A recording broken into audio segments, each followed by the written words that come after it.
First step is to take a piece of PVC, or I'm using this electrical conduit because it's thicker, and take a heat gun and just heat it up. Once you've got a nice hot bendy piece of PVC, just put it down, take a piece of wood, put it on top and apply pressure. Right, and your aim is to try and flatten it down. As you can see, I've flattened it at a bit of an angle, so it gets thicker as it goes along, and that's what you want. And the next step is to heat it up once again with your heat gun, but only heat up the end that is the flattest, and you drill a hole through it. Once the end's nice and hot, you can just try and bend it over a bit like that. It's quite hot, so you might want to put on a glove or something, and you want to just hold it like that. Once your curve is in, it should be at a nice angle, getting thinner and thinner up to your curve. The next step is to do the exact same thing on another one, and then put a little notch in instead of a hole. The next step is simply to take a piece of white PVC slightly larger than the orange one, but not enough for the orange to slide through, and heat up each end.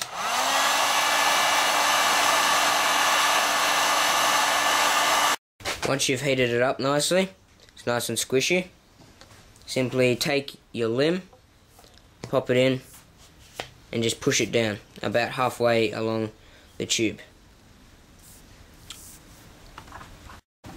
Now that both your limbs are in, you can see it works as sort of a takedown bow. You can pull that out, and then it goes down to about that size, which is quite a good size. Right, and just sits in nicely like that. Your completed bow should look something like this.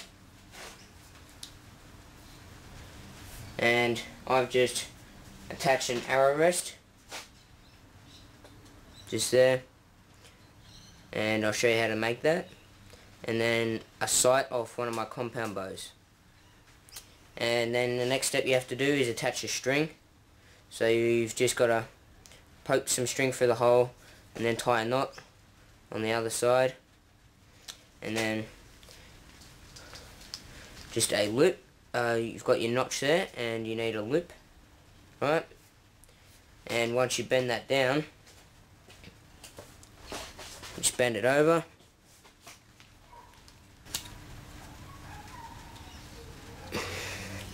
get your loop on, and now you've got your bow strung.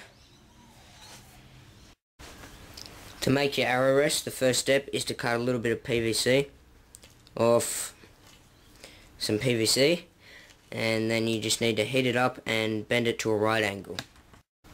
Okay, so I've heated it up, bent it to a right angle, and then just simply duct taped it straight onto the side of the bow. And with the sight, I just glued that on.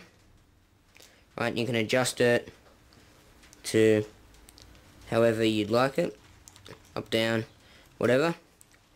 And now I'm going to show you me shooting it. As you can see with the arrow rest, the fletching is unharmed as it flies over the arrow rest.